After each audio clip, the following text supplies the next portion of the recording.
I'm Oscar Mendez, Bryan Jimenez. and today we're talking about, do tools make the artist? That short answer is no, but we're gonna find out why. And intro. Understanding how to frame the problem. One of the first things we need are fundamentals. Why don't the tools make the artist? Well, imagine if you gave me a scalpel. Would that make me a surgeon? If you gave Bryan a hammer, does that make him a carpenter? No, it doesn't. So, what makes the surgeon a capable surgeon? Well, it's his experience, it's his knowledge, it's his hard work. All these things put together makes him a great surgeon. And his accreditation from whatever medical university. Okay, yes, that doesn't matter.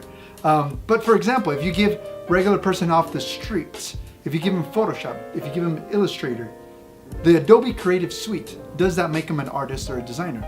No, it doesn't. Because really, it's just another tool. These tools are an extension of the way we think. And the way we think comes out through these tools. For example, we have created brushes, or we use brushes when drawing with sketching and Photoshop that have imperfect, rough qualities. And we use these to sketch, to rough in the concept. It doesn't allow us to make perfect marks. We'll even, and here I have marker from Copic, super thick kind that we can use, that we have, that if we need to think rough, we'll draw rough. Therefore, the tool sometimes in Photoshop is mimicking the traditional media. Now, yes, exactly. Why does that matter? So it matters because when it comes to communicating certain things, what technology has done is it has accelerated the, I would say the usage and the acceptance of these tools. Now, it's easier to use these tools and to create something with these tools. So maybe back, 200-300 years ago, you have someone like Rembrandt, which is actually before then, right? Yeah, maybe 400 or 500 a really long years time ago. ago. But you have someone who's painting with traditional media. You have oils. You have, and you have an actual paintbrush and a limited color palette, and he really had to know what to do with that.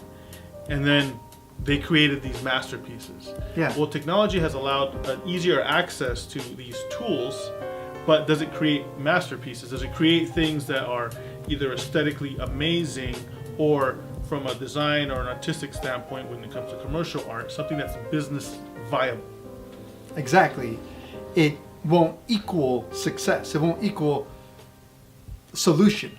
And so that's the problem that many people, it's even happened to me, trying to jump ahead. Even when I was going to school, I had a chance to go to Art Center College of Design in Pasadena. We're here in California, and trying to jump certain things to try and make a masterpiece or a finished piece of art. It ended up wasting so much time and effort and energies.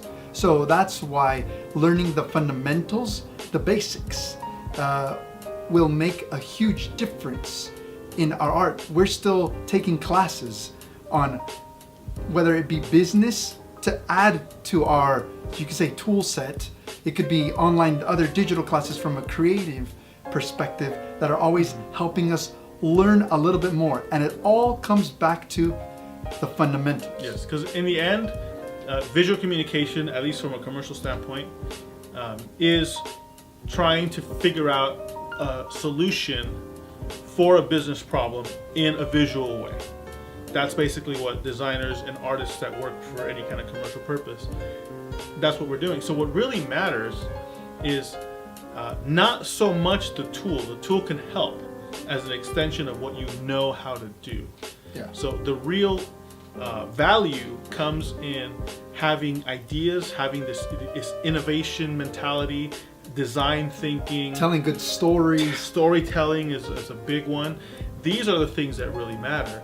And in order to know how to do these things, well, that's where fundamentals of, let's say, art, fundamentals maybe when it comes to business, when it comes to understanding how human psychology works, even how, physiologically the biology of humans work. How color interacts, when to choose the right colors, why to choose them, how to design using negative space, which typeface do I use. all these things in combination with one another, even if you're making your own art to sell your prints online of, say, cute cats, the goal is you want people to buy these things, you want people to download these things, however you're giving them. And so skipping a lot of the times the basics, the fundamentals, will end up, the bigger we, as artists, artist community or the business community, it won't work. Yeah. It looks bad or it won't sell, whatever the case may be. And it's funny because it can seem like it's a subjective thing. Like, I like it because of whatever your past experience was. But there are certain basic things that are ingrained in just our human biology, the way we think. Yeah. And there are certain things that we connect with, and there are certain things that are universally agreed to be aesthetically pleasing as humans.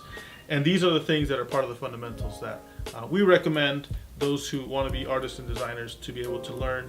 And then the tools, they'll just amplify that knowledge and make it even that much more useful. They'll make the solutions that much better.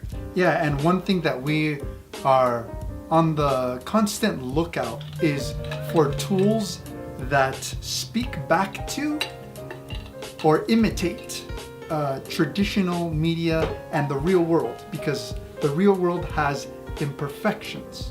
What that means is that the wall behind us, the books, anything that is around us, our shoes, the clothes we wear, has imperfections.